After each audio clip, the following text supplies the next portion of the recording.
बिहार में अक्टूबर-नवंबर में होने वाले 2025 विधानसभा चुनावों को लेकर राजनीतिक शोर बढ़ने लगा है। मुद्दे उछाले और लपके जा रहे हैं। सभी राजनीतिक दल अपने को बिहार के लोगों की हितैषी और बिहार के भविष्य का शुभचिंतक बताने में लगे हैं। जातीय समीकरण भी बैठाने की जुग्गत जारी है। बहरहाल, आज हम आपको बताते हैं कि बिहार में पिछले चुनावों का इतिहास क्या रहा है, बिहार की जनता ने कब कौन सी पार्टी को राज्य की जिम्मेदारी सौंपी है। दोस्तों नमस्कार, मैं हूं अमिताभ प्रसाद सिंह और आप देख रहे हैं दिल्ली मेल। आजादी के बाद 1951 में पहली बार बिहार में विधानसभा चुनाव हुए। इसके बाद से 2020 तक बिहार में 17 बार विधानसभा चुनाव हो चुके हैं। यानी कि अक्टूबर-नवंबर 2025 में जो चुनाव होंगे वह 18वां चुनाव होगा।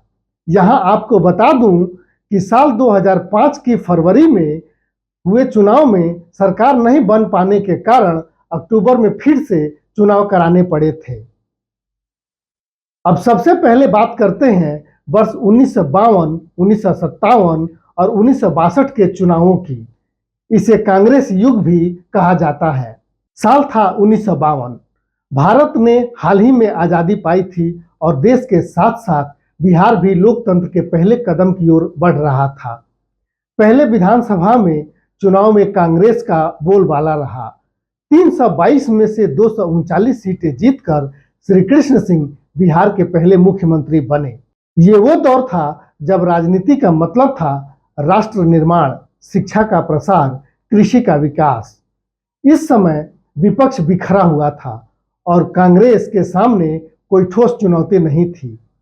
सन 1957 के चुनाव में भी कांग्रेस ही सबसे बड़ी पार्टी बनी। उसे 312 में से 212 सीटें मिली थीं। सन 1962 के चुनाव में कांग्रेस को 318 में से 185 सीटों के साथ बहुमत हासिल हुआ था। लेकिन जैसे जैसे लोकतंत्र परिपक्व हुआ, कांग्रेस के खिलाफ सवाल उठने लगे और कांग्रेस के खिलाफ आवाजें भी तेज होने लगीं। सन 1967 में बिहार की राजनीति ने पहली बार करवट ली। कांग्रेस बहुमत से दूर रह गई। संयुक्त विधायक दल नाम का गठबंधन बना और महामाया प्रसाद सिन्हा ने मुख्यमंत्री पद की कुर्सी संभाली।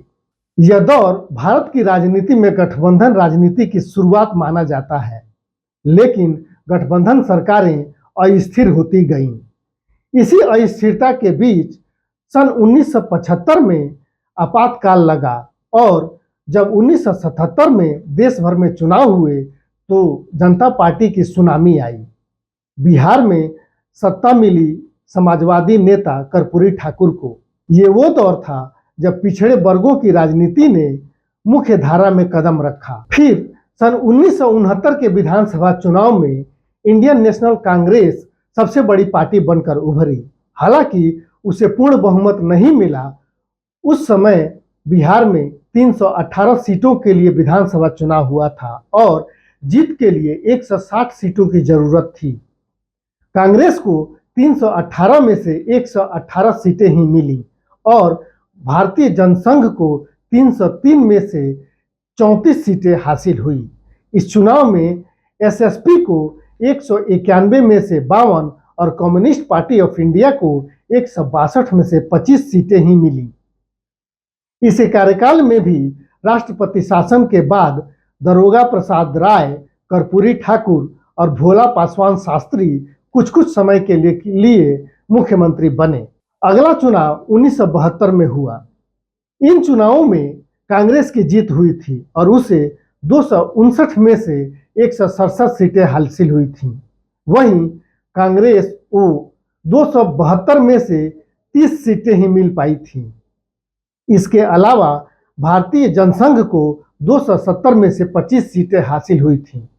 तब संयुक्त सोशलिस्ट पार्टी एसएसपी को 256 सीटों पर चुनाव लड़कर 33 सीटें मिली थीं।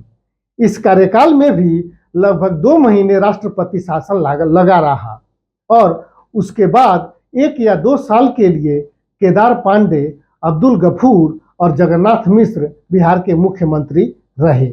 1977 विधानसभा चुनाव में जनता पार्टी ने बिहार की 311 सीटों पर चुनाव लड़ा और 214 सीटों पर जीत हासिल की। कांग्रेस को इन चुनावों में 286 में से 57 सीटें ही मिली। वहीं कम्युनिस्ट पार्टी ऑफ इंडिया ने 73 में से 21 सीटें हासिल की थी। बिहार में जनता पार्टी की सरकार बनी। पहले लगभग 2 महीने राष्ट्रपति शासन लागू रहा। उसके बाद लगभग 1 साल के लिए सन 1989 तक कर्पूरी ठाकुर और फिर सन 1980 तक रामसुंदर दास बिहार के मुख्यमंत्री बने। अगला चुनाव सन 1980 का विधानसभा चुनाव हुआ। इन चुनावों में कांग्रेस इंदिरा को 311 में से 169 सीटें मिली थीं और कांग्रेस यू को 185 में से 14 सीटें ही मिली। तब भाजपा ने 246 में से 21 सीटें जीती थीं और कम्युनिस्ट पार्टी ऑफ इंडिया ने 135 में से 23 सीटें हासिल की। जनता पार्टी एसपी को तब 254 में से 42 सीटें ही मिली थीं। इस कार्यकाल में भी लगभग 4 महीने राष्ट्रपति शासन लागू रहा।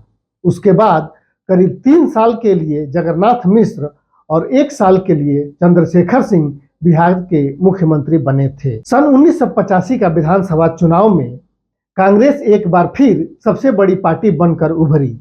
उसे 223 में से 196 सीटें मिली, जो बहुमत से कहीं ज्यादा थी। इन्हीं चुनावों के बाद बिहार में एक ही कार्यकाल में 4 मुख्यमंत्री बने थे। इन चुनावों में लोक दल को 261 में से 46 और भाजपा को 234 में से 16 सीटें मिली थीं। उस समय जनता पार्टी भी चुनावी मैदान में थी, जो बाद में जनता दल में शामिल हो गई।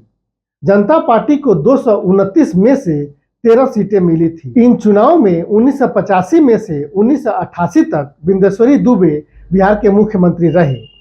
उनके बाद लगभग 1 साल भागवत झा आजाद, फिर कुछ महीनों के लिए सत्येंद्र नारायण सिन्हा और जगन्नाथ मिश्र बिहार के मुख्यमंत्री बने। अगला चुनाव 1990 में हुआ। इन चुनावों में 1988 में कई दलों के विलय से बने जनता दल ने पहली बार बिहार विधानसभा चुनाव लड़ा। जनता पार्टी 276 सीटों पर चुनाव लड़कर 122 सीटें जीती और इस सबसे बड़ी पार्टी बनकर खड़ी हुई। हालांकि बहुमत का आंकड़ा 162 सीटें था।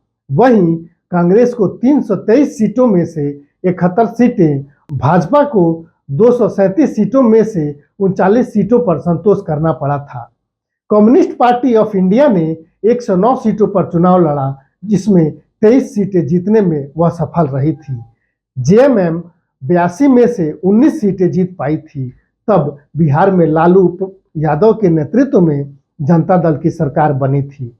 इन चुनाव के बाद ही बिहार में एक ही कार्यकाल में कई मुख्यमंत्री बनने का दौर खत्म हुआ।